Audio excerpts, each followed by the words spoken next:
Alors nous lisons Matthieu 15, 21 à 28. Et puis je vous lirai le passage parallèle qui est dans le livre de Marc. Je lirai cela aussi pour que nous puissions voir comment Matthieu a présenté l'histoire que nous serons en train de lire et d'étudier. Et nous allons aussi voir comment Marc a aussi présenté cela. Vous êtes avec moi? Amen. Je vous lis donc. Jésus, étant parti de là, se retira dans le territoire de Tyr et de Sidon. Et voici, une femme cananéenne qui venait de ces contrées lui cria: « Aie pitié de moi, Seigneur, fils de David. Ma fille est cruellement tourmentée par le démon. » Il ne lui répondit pas un mot. Et ses disciples s'approchèrent et lui dirent avec instance: « Renvoie-la, car elle crie derrière nous. » Il répondit: « Je n'ai été envoyé qu'aux brebis perdues de la maison d'Israël. » Mais elle vint se prosterner devant lui, disant: « Seigneur, secours-moi. »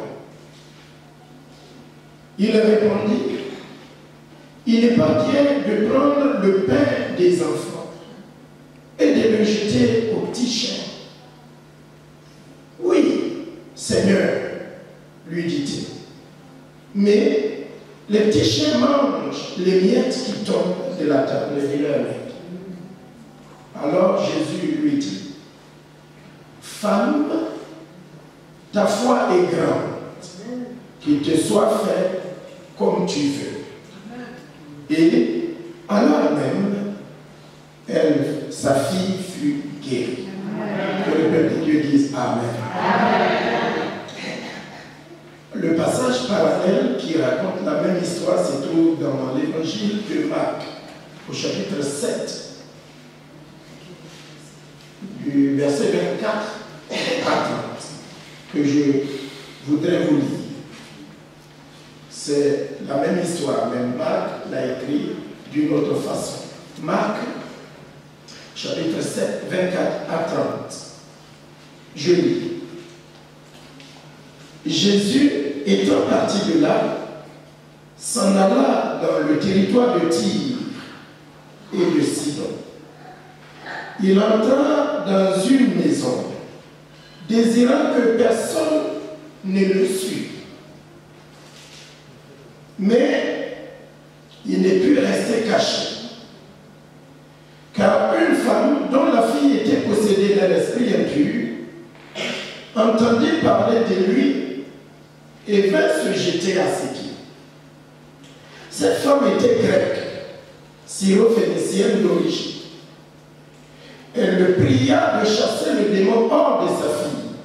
Jésus lui dit: « Laisse d'abord les enfants se rassasier, car il n'est pas bien de prendre le pain des enfants et de le jeter aux petits chiens. » « Oui, Seigneur, lui répondit-elle, mais les petits chiens, sous la table, mangent les miettes des enfants. » Alors il lui dit: « À cause de cette parole, va, le démon est sorti de ta fille. » Et quand elle rentra dans sa maison, elle trouva l'enfant couché sur le lit, le démon étant sorti. Amen. Amen. Amen. Amen.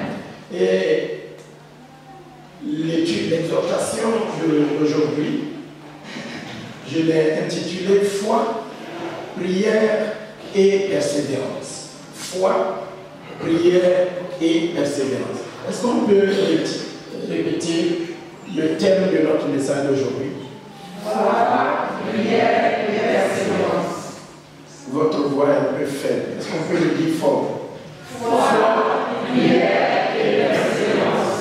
Merci beaucoup. S'il y a une qualité qu'il faut reconnaître au diable, c'est bien la persévérance.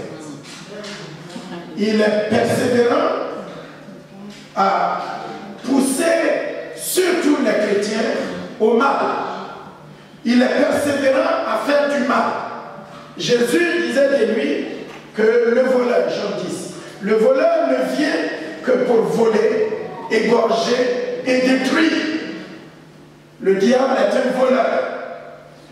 Il est un destructeur. Il est un mauvais. Je vous ai toujours dit, et je vous le dis cet après-midi, ne donnez accès à lui. Ne le laissez pas rentrer dans la vie de vos enfants. Ne le laissez pas rentrer dans votre foyer. Ne le laissez pas jouer avec vos finances. Ne le laissez pas jouer avec votre tête. Parce qu'il peut mélanger votre tête et vous pouvez oublier même votre salut. C'est pour cela que dans les armes que Dieu nous a données, il y a le casque du salut. Si vous ne le portez pas et vous ne le gardez pas, il peut soulever un problème et vous perdez complètement la tête et vous oubliez même votre Dieu. Vous oubliez que Dieu vous a aidé, vous oubliez que Dieu peut vous secourir, vous oubliez que Dieu peut vous assister. Donc c'est un voleur, c'est un mauvais. Donc si vous le trouvez, vous devez lui faire du mal, très très mal. Si vous devez le briser, brisez-le jusqu'à ce que tranchez sa tête pour qu'il ne puisse pas bouger. Ne lui donnez pas accès.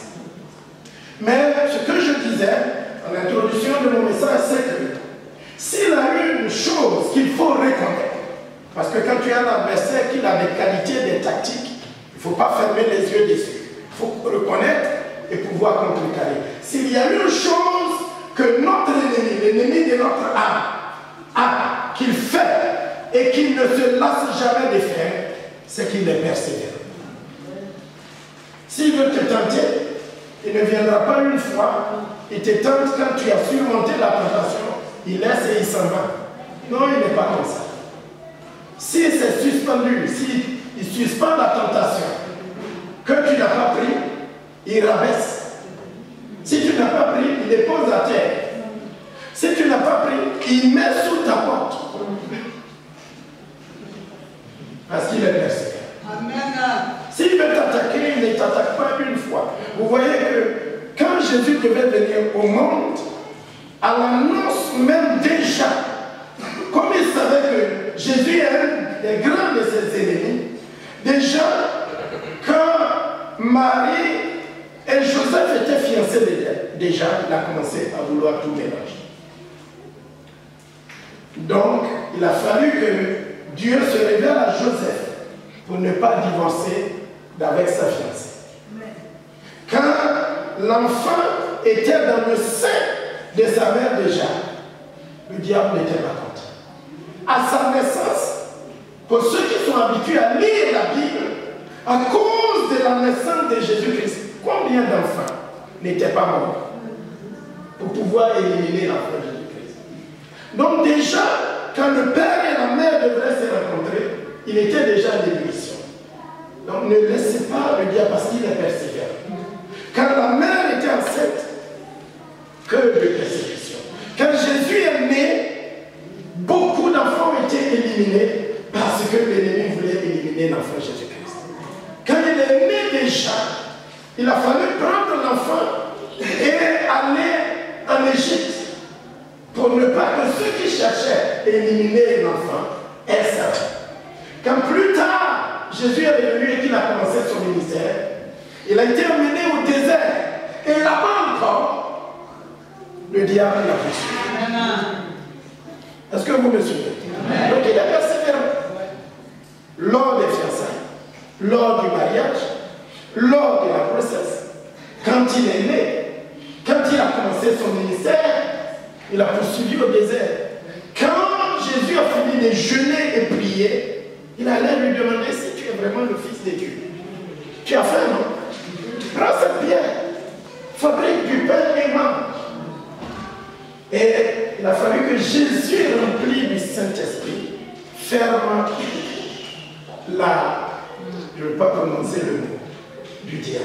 Et l'homme ne vivra pas de pain seul, parole qui soit avec nous. Plus tard, il l'a emmené sur une montagne haute. Et il lui a montré la gloire de ce monde. Et il lui a dit, si tu te prostères et tu m'adores, je te donnerai ce monde avec tout ce qui s'y trouve. Jésus dit, mes genoux qui sont là, ne supplie jamais devant personne d'autre, ni devant toi, si ce n'est mon Père. Il l'a emmené au pinacle du temple et il lui a dit, si tu te jettes à terre, il est écrit qu'il enverra les anges à ton sujet. Ils te prendront sur leurs bras afin que ton pied ne heurte contre une pierre. Jésus lui a dit, tu ne tenteras pas le Seigneur ton Dieu. C'est juste pour vous dire que l'autre, il est persévérant. N'est-ce pas? Même quand Jésus accomplissait un miracle, il guérissait malade, il dit non, ce n'est pas des démons qui chassent les démons. Quand il fait du bien, il remplissait le cœur des pharisiens pour dire, aujourd'hui un jour des sabbats, tu ne peux pas faire du bien. Il a poursuivi jusqu'à sur la croix. Avant d'aller à la croix, il est allé remplir le cœur de Simon qui est pour lui dire, Seigneur, tu n'iras pas à la croix. Parce qu'il sait que si Jésus va à la croix, ce serait une grande défaite pour lui. Jésus a dit, rien de moi ça. Et quand Jésus allait sur la croix, il n'avait pas de fini. Il allait pour remplir le cœur d'un des malfaiteurs qui était sur la croix pour lui dire, si tu es vraiment le Fils de Dieu et tu es le Sauveur, descends de la croix, sauve-toi toi-même et tu nous sauveras. Il est persévérant ou pas? Il a poursuivi jusqu'à là-bas. Et quand Jésus est mort pour aller crucifier la mort, ils ont encore mis une pierre, un gros caillou sur la tombe pour ne pas que Jésus sorte du tombeau. Quand Jésus est sorti vivant du tombeau, il a rempli le cœur des souverains sacrificateurs et il leur a donné de l'argent pour aller publier en ville qu'en fait, Jésus n'est pas ressuscité. Ce sont les disciples qui sont venus voler son corps. Donc, c'est pour vous montrer que l'ennemi est comment. Je ne vous entends.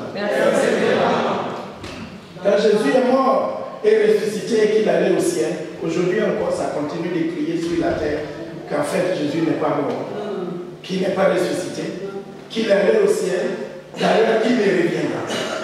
Mais Jésus revient. Amen. Frères et sœurs, le diable est persévérant à faire le mal. Et nous aussi, nous chrétiens, nous enfants de Dieu, nous devons être persévérants à faire du bien. Alléluia. Nous devons être persévérants à faire du bien. Alléluia. Nous devons être comment? Nous devons être persévérants à faire du bien. Nous devons être persévérants à faire du bien. Alléluia. Nous devons être persévérants à quoi faire? À faire du bien. Encore plus fort, nous devons être persévérants à faire du bien. Alléluia. Le diable est persévérant. Et ce que je voudrais dire, c'est pour que le Seigneur nous délivre, qu'il nous aide, qu'il nous fortifie. Parce que nous, les chrétiens, nous n'avons pas beaucoup cette qualité d'être persévérants. Combien nous baissons les bras vite? Ne baisse jamais les bras.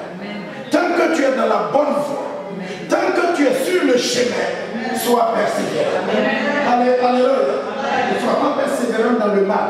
Mais tant que tu es dans la bonne voie, que ce soit dans ton travail, que ce soit dans l'éducation de tes enfants, que ce soit dans tes études. Je disais ce week-end à une de mes filles, persévère. Elle me disait, papa, comment tu as fait? Étudier, c'est trop dur. Je lui ai dit, tu y arriveras. Amen. Tu y arriveras. Amen. Alléluia. Amen. Tu y arriveras. Dis à quelqu'un à côté de toi, tu y arriveras. Il faut que tu sois persévérant. Amen. Ne baisse pas les bras. Parce que notre ennemi est quelqu'un de persévérant. Tu pries pour l'un de tes enfants qui a abandonné la voie du Seigneur, sois persévérant. Amen. Il reviendra. Il reviendra. La fois dernière, vendredi, on a appris ici que Dieu recueille. D'ailleurs, maman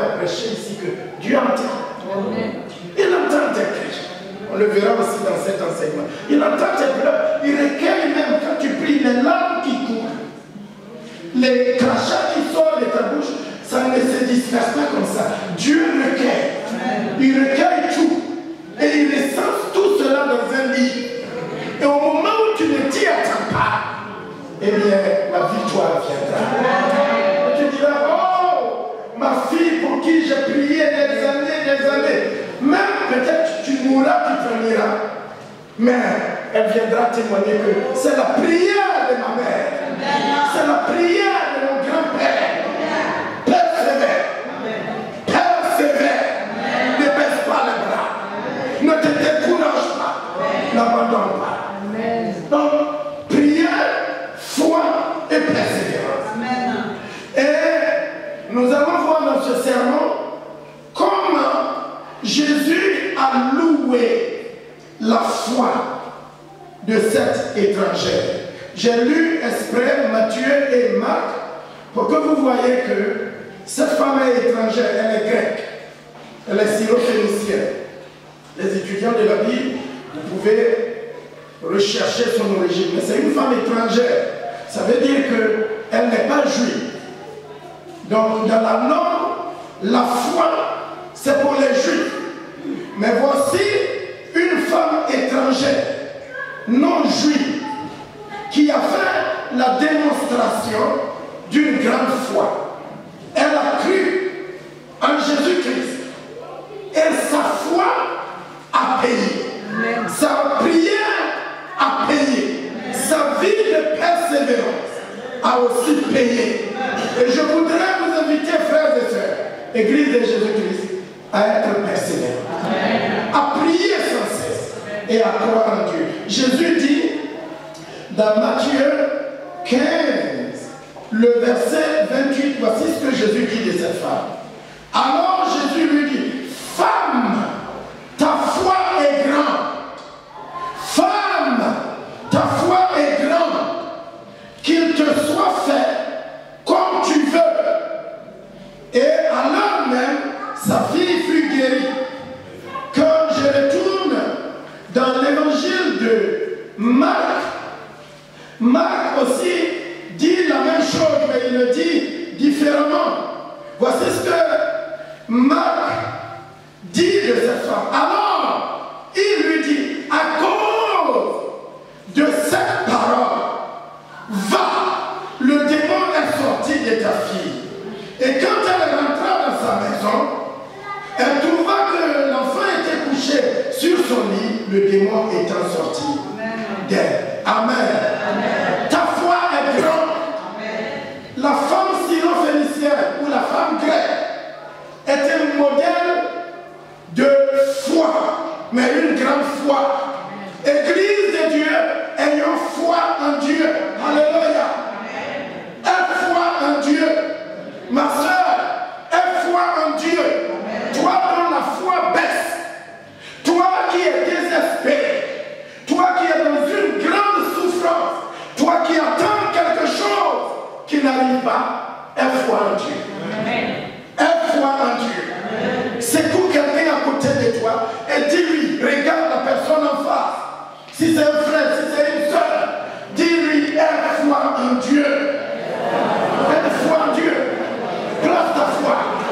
Place ta confiance en Dieu. Ne désespère pas. N'abandonne pas. Ne baisse pas les bras. Aie foi. Jésus a loué la foi de cette femme étrangère. Elle n'est pas juive, mais elle a cru en Jésus. Marc nous dit que Jésus qui avait eu des disputes violentes avec les pharisiens et les juifs, parce qu'ils aimaient obéir à leur tradition plus qu'à la parole de Dieu, ils étaient venus pour condamner Jésus. Et Jésus leur a dit, ce n'est pas moi qu'il faut condamner, mais vous devez regarder à vos vies. Vous placez les traditions de vos pères au-dessus de la parole de Dieu. Et il y a eu une discussion vive. Et ils en voulaient à Jésus. Alors Jésus a voulu un lieu calme pour aller se reposer et reprendre de l'énergie. Mais même quand Jésus se retire, sa réputation le précède. Donc à l'endroit où il s'est retiré, dans cet endroit, il y a cette femme qui avait un problème. Elle avait un souci énorme. Elle était tourmentée. Elle avait une douleur indescriptible dans son âme. Alors cette femme a entendu parler de Jésus. La foi vient de quoi? C'est ce qu'on entend. Oui, c'est ce que nous avons appris. Car la foi vient de ce qu'on entend, et ce qu'on entend vient de la parole de Dieu. Elle a entendu que Jésus séjournait dans une maison, et elle est allée avec foi. Elle est allée pour demander à Jésus. Donc c'est pour cela que notre thème c'est foi, prière. Elle a cru en Jésus, elle a entendu les merveilles, les miracles. Elle a entendu parler de Jésus qui sauve, de Jésus qui délivre, de Jésus qui guérit, de Jésus qui affranchit, de Jésus qui libère. Ce Jésus n'a pas changé. Amen. Il est le même hier, il est le même aujourd'hui, il est le même éternellement. Les hommes changent, les temps changent, les circonstances changent, mais Jésus ne change pas. Et sa réputation le précède. Il ne change pas. Il est tout puissant. Va le voir. Cette femme est allée voir Jésus. Et si vous avez suivi mes deux lectures attentivement, cette femme m'impressionne. Je voudrais que nous apprenions quelque chose d'elle. Quand elle est allée voir Jésus, reprenez votre Bible, vous allez voir. Elle est allée voir Jésus et regardez ce que cette femme fait. Je reprends dans l'évangile de Matthieu. Jésus était parti de la Syrie, tira dans le territoire de Tyr et de Sidon. Et voici une femme cananéenne qui venait de ces contrées, lui cria. Lui cria. Aie pitié de moi, Seigneur. Aie pitié de moi, Seigneur. Fils de David, ma fille est cruellement tourmentée par le démon. Amen. Relevez la tête et suivez-moi, on va progresser. Une femme qui vient des territoires de Tyr et de Sidon est allée voir Jésus et elle a fait quoi? Je ne vous entends pas, elle a fait quoi? Elle a crié. Crier, c'est ce que j'appelle la prière. Elle a poussé un cri. Quand tu as des soucis et que tu n'arrives pas à dormir et que tu ne sais où donner de la tête, vers qui vas-tu? Ça, j'espère. Je ne sais pas si tu vas vers des copines. Je ne sais pas si tu vas vers des mondains. Je ne sais pas si tu vas vers des gens de ce monde qui ont certes la connaissance, mais qui ne sont pas aussi sages que celui qui a l'essence même, le vrai conseil. Vers qui, auprès de qui prends-tu tes conseils? Auprès de qui prends-tu ton aide? Cette femme, quand elle avait des problèmes, et d'ailleurs je vous fais remarquer en passant que cette dame, elle est en train d'agir comme si c'est elle qui est tourmentée.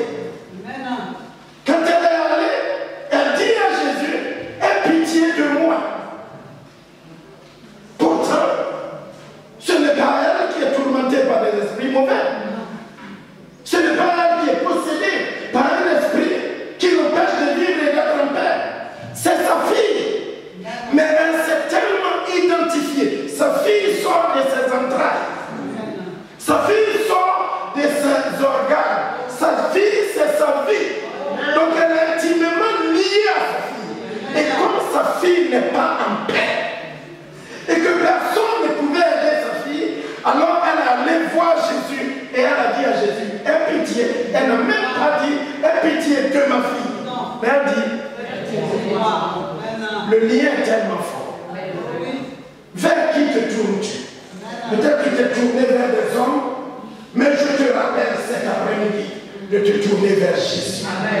De revenir à Jésus. Que ce soit pour toi, que ce soit pour ta fille, que ce soit pour ton fils, que ce soit dans ta foi, que ce soit dans ton foyer, que ce soit dans ton mariage, tous les aspects de ta vie, quand tu es tourmenté, quand tu as des douleurs indescriptibles, quand tu as un problème qu'aucun homme ne peut t'aider, tourne-toi vers Jésus. Amen. Alléluia. Amen. Je ne vous entends pas. Alléluia. Tourne-toi vers Jésus. Arrête de te balader. Arrête de tourner, de retourner des regards inquiets. Arrête de t'appuyer sur les conseils des mondains. Car tu as le sage qui habite en toi. Un fils nous est donné, un enfant nous est né, on l'appellera conseiller. Il n'y a pas quelqu'un qui puisse te prodiguer le meilleur conseil. Jésus et son Esprit Saint peuvent te conseiller. Et te donner des conseils, les meilleurs. J'ai enseigné ici la fois dernière pourquoi il est le grand conseiller. Parce qu'il détient l'esprit d'infaillibilité. Il ne se trompe pas. Quelqu'un peut te conseiller et te dire que si ton mari t'embête, ma fille, c'est pas toi de lui. Voilà. Dépose-le quelque part et puis tu vas être tranquille. Il y a des femmes qui ont pris les maris des autres comme ça. Et quand le mari a été jeté dehors, c'est tourné. Pour venir le prendre. Mauvais conseil. Tourne-toi vers le bon conseil. Quand tu sais où donner de la tête, viens à Jésus. Dans la prière. Elle cria. Ce cri-là, vous pouvez faire des recherches, le temps ne me permet pas.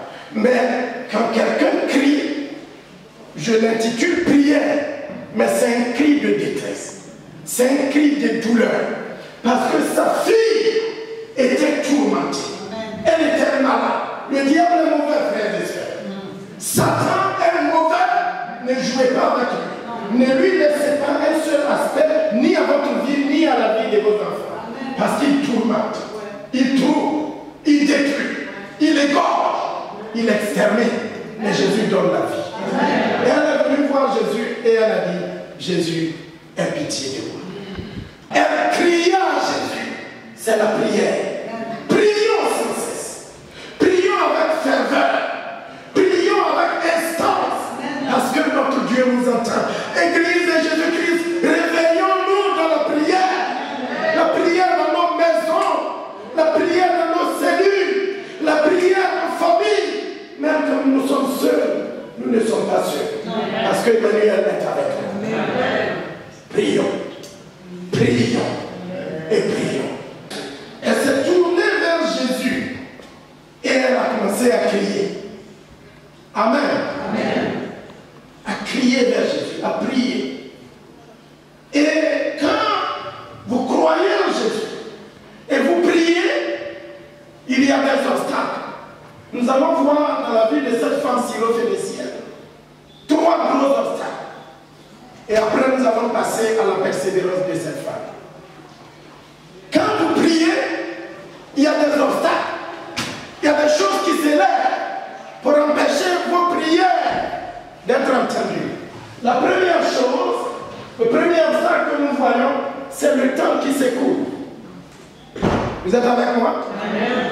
Quand elle allait crier à Jésus-Christ, eh bien le temps était en train de s'écouler. Et il n'y a rien de si dur, il n'y a rien de si compliqué quand vous attendez quelque chose, quand vous attendez un miracle, quand vous attendez que Dieu vous exauce, quand vous attendez que quelque chose se passe dans votre vie, quelque chose qui est douloureux, c'est le temps qui semble long.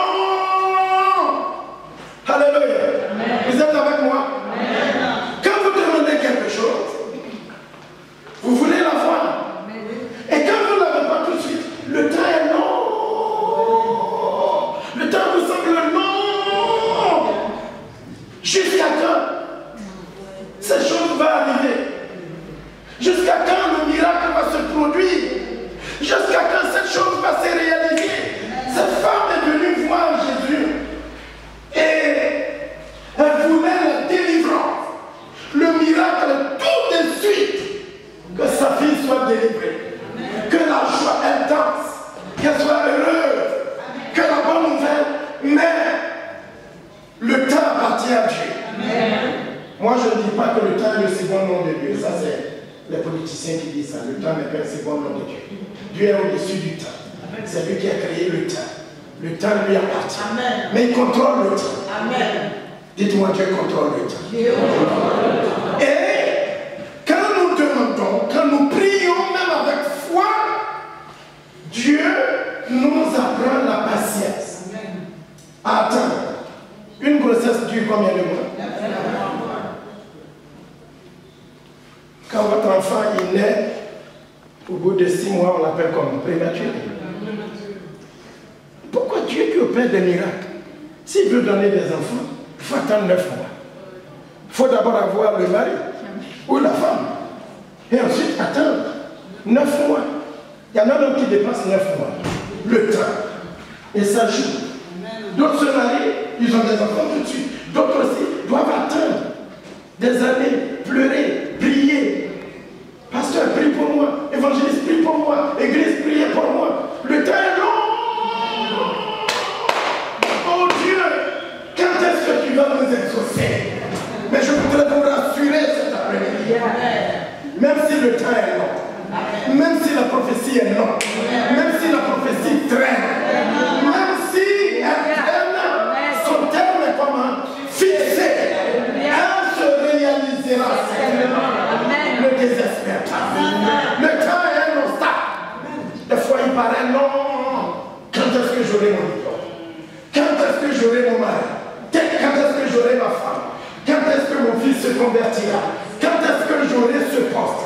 Il y a une de mes filles qui vient d'être diplômée dernièrement. Je vous l'avais présentée il y a quelques jours. Et je l'appelle très souvent. Elle m'appelle aussi très souvent. Et elle m'a dit, papa, je suis fatiguée. Je vais aux entretiens et puis il n'y a rien qui s'est dit. Hey, ma fille, c'était le mois dernier. Le mois dernier que tu as eu tes diplômes, que tu es sorti. Après un mois, tu as passé combien d'entretiens?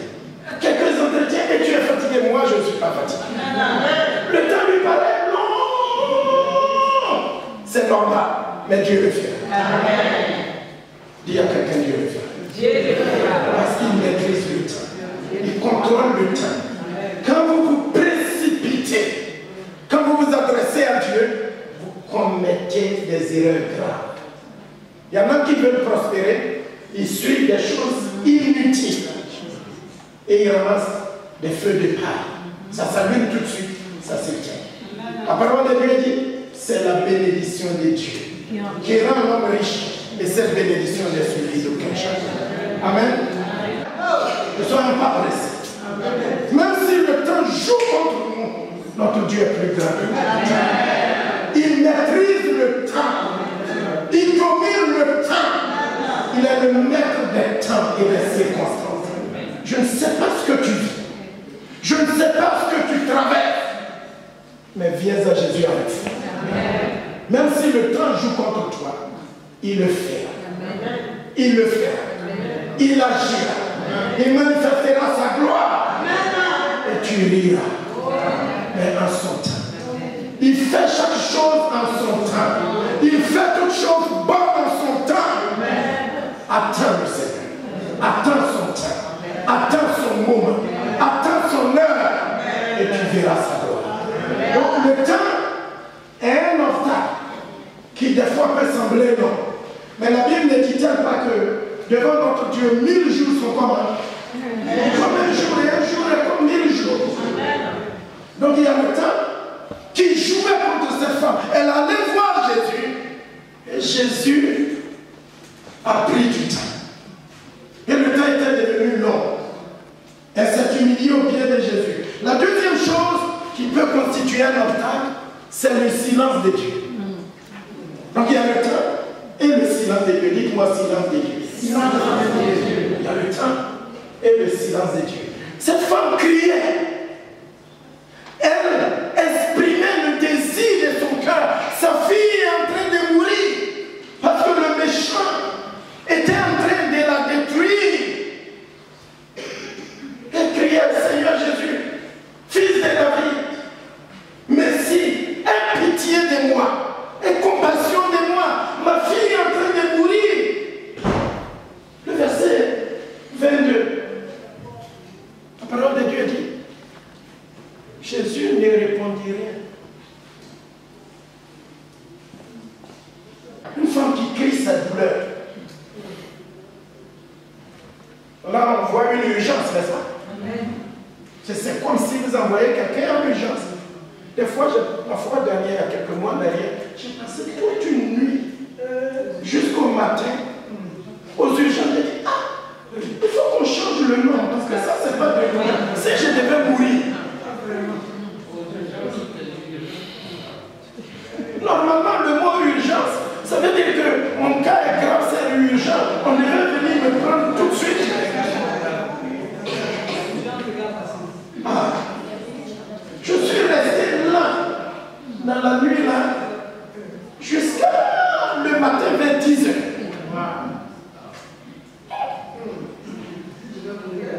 Oh, je serais déjà parti.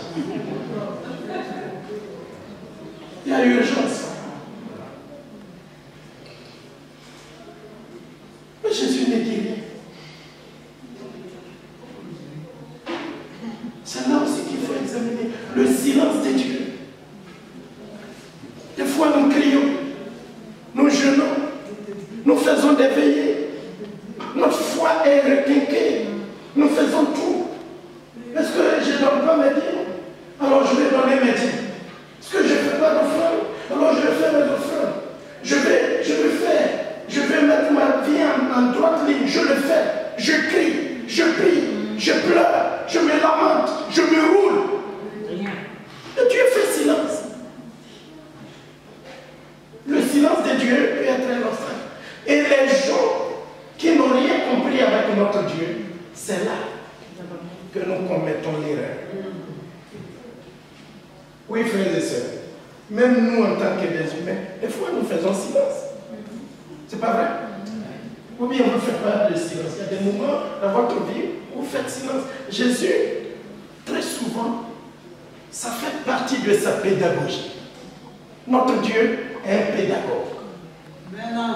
Il est un grand Seigneur.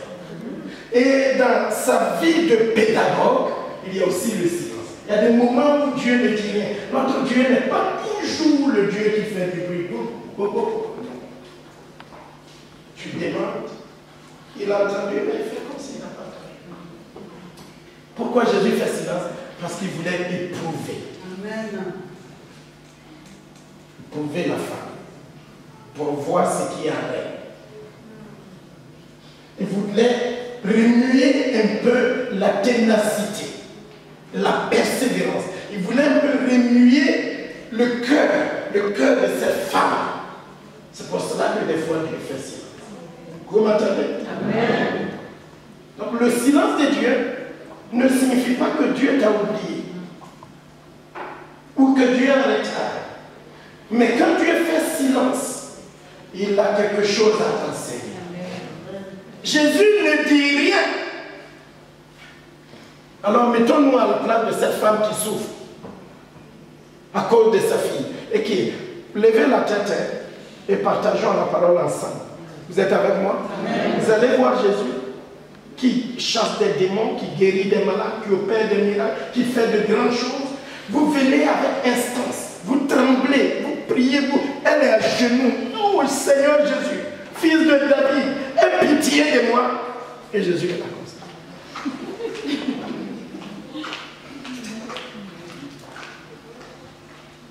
Regardez, je vous pose la question. Qu'est-ce que vous allez faire?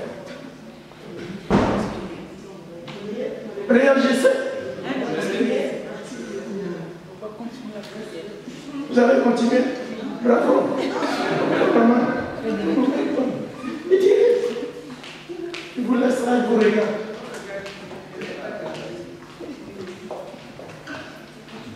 Le silence de Dieu est pour nous enseigner. Pour voir ce qu'il y a en toi.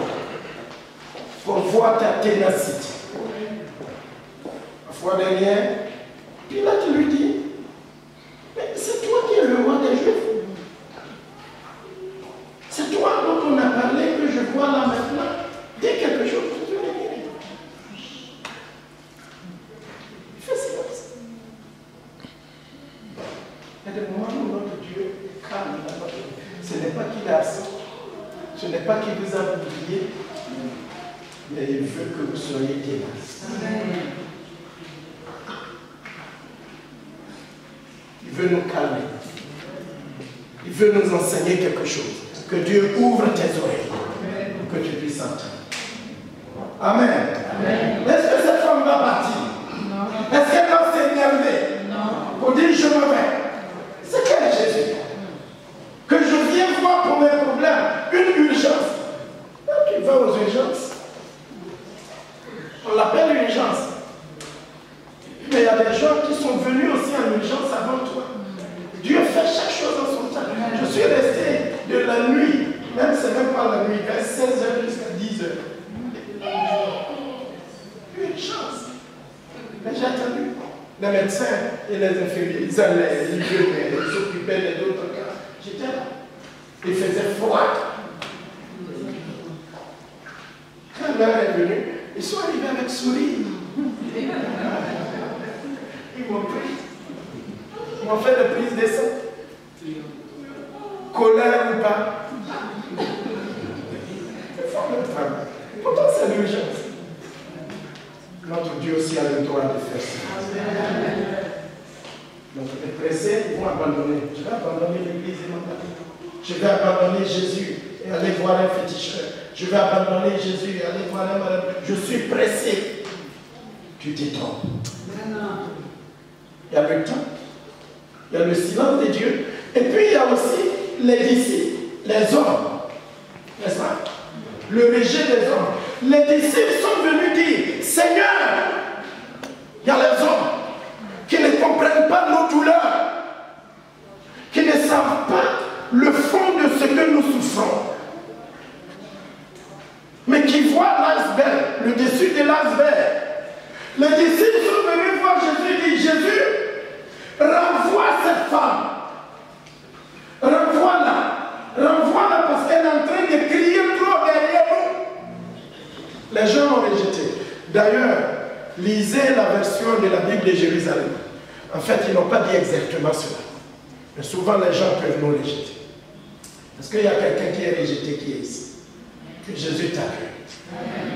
Quand vous priez, quand vous vivez des moments difficiles, les gens peuvent vous abandonner. Vos amis peuvent vous rejeter. Mais Jésus est un ami fidèle. En fait, la réalité, les disciples n'ont pas dit ça. Ce qu'ils ont dit dans l'autre version, c'est que Seigneur, de grâce, fais grâce à cette femme, fais ce qu'elle te demande pour qu'elle s'en aille. Oui. Voilà, résoudre son problème parce qu'elle a commencé, elle continue de crier, elle continue de crier. Donc, Seigneur, s'il te plaît, fais grâce et résoudre son problème pour qu'elle puisse s'en aller. Alléluia. Donc, le temps qui est long, le rejet des hommes et le silence de Dieu. On va prier, je vais conclure. Vous comprenez? Et qu'on s'en aille. Donc on a parlé des foi, cette femme avait confiance en Dieu. Elle est venue crier, supplier, invoquer Jésus. Silence. Le temps était long. Rejeter des hommes. Vous êtes avec moi? Concluons par la persévérance de cette femme. Soyez persévérants. Soyez persévérants. Quand Jésus ouvre sa bouche, écoutez, hier nuit je travaillais, fidèle, lui-même disait, ah, papa, mais pourquoi Jésus est comme ça? Parce que si ce n'est pas toi qui est en train de rentrer dans les profondeurs de l'Écriture, quelqu'un qui lit l'Évangile superficiellement, il va dire des choses qui ne sont pas vraies. Quand Jésus ouvre la bouche, il dit à cette femme, je suis d'abord venu m'occuper des brebis d'Israël. Vous êtes avec moi? Qu'est-ce que ça veut dire? Je vous ai dit en introduction que cette femme, elle est comment? Elle est étrangère. Donc quand Jésus lui dit, d'abord Jésus, elle demande à Jésus au secours, viens m'aider. Ma fille est en train de mourir. Jésus ne répond pas. Le temps passe. Ses disciples rejettent la femme. Et quand Jésus ouvre la bouche, il lui dit, je suis venu m'occuper des brebis d'Israël d'abord en premier.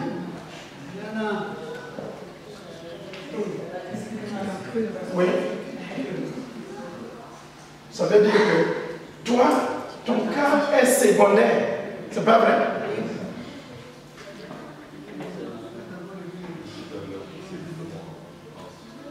Bon, merci. Je suis venu m'occuper des brebis d'Israël. Donc, si elle est une femme légère et superficielle, remplie d'orgueil, de colère, pressée, quand Jésus lui dit ça, ah bon, je croyais que tu Messie. Dieu aussi parle comme ça. Merci, bien-aimé. Le Fils de Dieu aussi parle comme ça. Maintenant, c'est la discrimination. Imaginez, maman, il faut que je dise, bon, toi, tu es congolo-française, tu es congolaise et française. Donc, ton cas, je mets ça de côté, je m'occupe d'abord des Ivoiriens. C'est moi, je dis ça.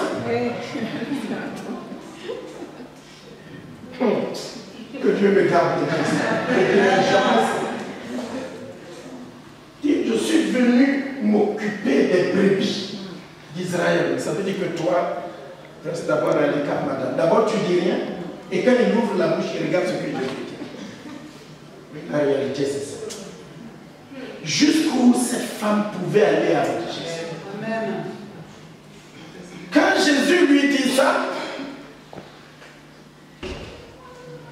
regardons comment elle répond. Amen. Amen.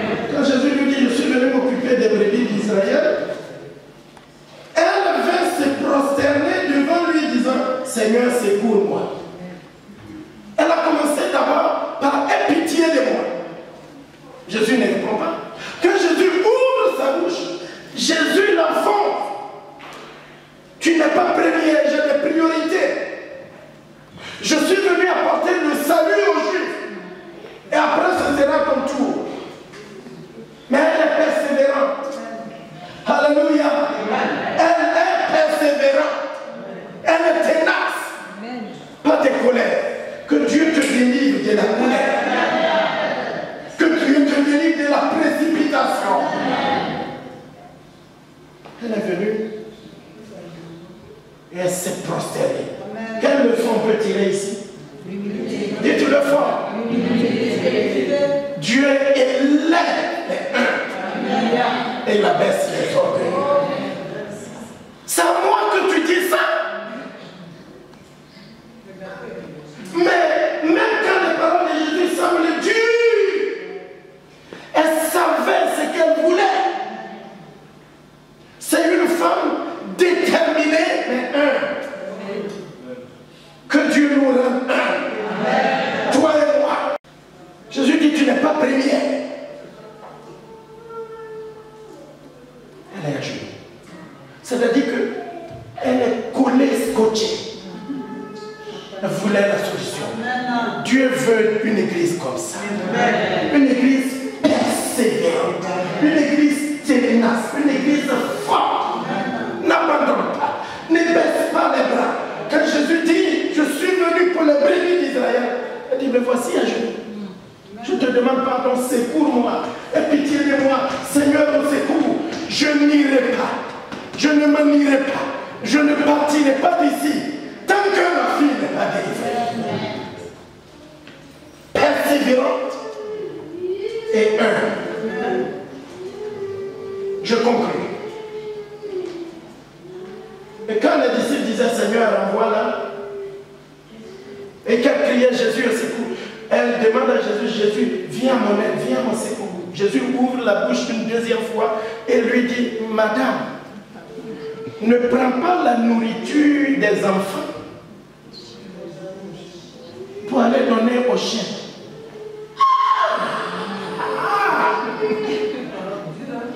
Oui. En d'autres termes, Jésus est en train de dire à la femme, tu es quoi? Je suis un chien. Quel sauveur qui parle comme ça? Si je te disais ça, est-ce que tu resterais dans l'église?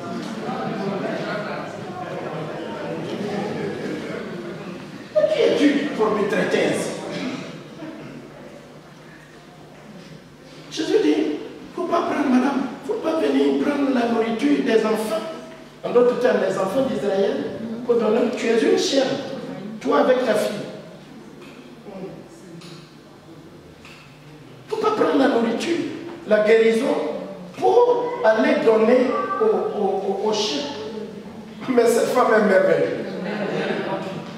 Elle a un cœur que je voudrais que Dieu nous donne. Un cœur doux, persévérante jusqu'au bout. C'est ce que je voudrais que l'Église soit. Je voudrais qu'on prie pour ça. J'ai fini. Le coup de Jésus fort parce que c'est pourquoi après il loue sa foi et dit, femme, ta foi est grande. J'ai jamais vu ça. Elle fait partie des 7 personnes dans le Nouveau Testament dont Jésus a loué la foi. Alors, voici ce qu'elle m'ouvre la bouche et dit. Elle dit, Seigneur. Elle a dit, oui, Seigneur. Jésus la traite de chienne. Et elle dit, oui, Seigneur. Oui, je suis une chienne. Je suis une chienne. Mais Seigneur Jésus, tu sais, les chiens, c'est aussi des créatures de Dieu. Donc, si tu m'as traité de chien, tu ne m'as pas insulté. Tu as simplement dit que je suis une créature de Dieu. Alors, je suis une chienne. Je ne suis pas israélite. Je suis païenne. Les Juifs traitent les autres nations de chiens, de pervers. Donc, Seigneur, ce que tu dis, c'est une vérité. Mais seulement, Seigneur, j'ai quelque chose à te dire. Les chiens ne vont pas chercher la nourriture qui est sur la table. Mais lorsque les maîtres mangent, les miettes qui tombent de la table, les chiens les mangent. Jésus était brisé. Il a vu que, waouh. Cette femme a retourné la situation. Elle dit, Jésus, ce que tu dis à la réalité, je suis une chienne. Je ne demande pas ce qu'il y a à Israël. Je ne demande pas à manger sur la table. Je connais ma place. Seulement, les miettes qui tombent, vous voyez la puissance, comme elle démontre la puissance de Dieu. Et si je mange sur la table, c'est trop même pour moi. Je préfère ce qui tombe. On va prier et on va faire une offrande. Foi, prière et persévérance. Amen. Ne t'arrête pas chez toi. Ne t'arrête pas quand Dieu fait silence. Ne t'arrête pas quand les gens te renvoient. Ne t'arrête pas même quand tu entends une parole de Dieu. Parce que Dieu veut t'enseigner, il veut te meilleur. Et quand elle a dit ça à Jésus, Jésus dit, Madame, femme, ta foi.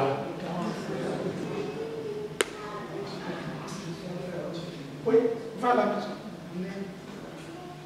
Je vais laisser le reste pour que vous imaginez que vous méditez en cellule et à la maison. Imaginez quand elle s'en allait à la maison. Imaginez ce que la Bible n'a pas écrit. Quelle joie. Quelle fête. Quelle allégresse. Et je vous révèle un secret avant qu'on prie. Après, quand vous rentrez chez vous, allez dans Acte 21, 1 à 3. Vous allez voir que cette femme, elle est allée, elle a retrouvé sa fille qui était dans le lit, l'esprit mauvais, est sortie. Son enfant est guéri. Mais la Bible dit que plusieurs années plus tard, lorsque Paul et ses compagnons se sont rendus dans la ville de Tyr et de Sidon, ils ont rencontré des disciples qui les ont tellement bien accueillis et qui ont dit, tu restes avec nous une semaine. Ma question en tant qu'exégète, c'est de te demander, mais ces disciples-là, qui les a évangélisés? Qui a fait que ces gens-là sont devenus disciples de Jésus-Christ? Et vous connaissez la réponse. Cette femme, Acte 20, cette femme et sa fille. Amen. Jésus n'a non seulement guéri, mais la maman même a été sauvée avant que sa fille soit guérie. Ils sont devenus des disciples. Foi, prière,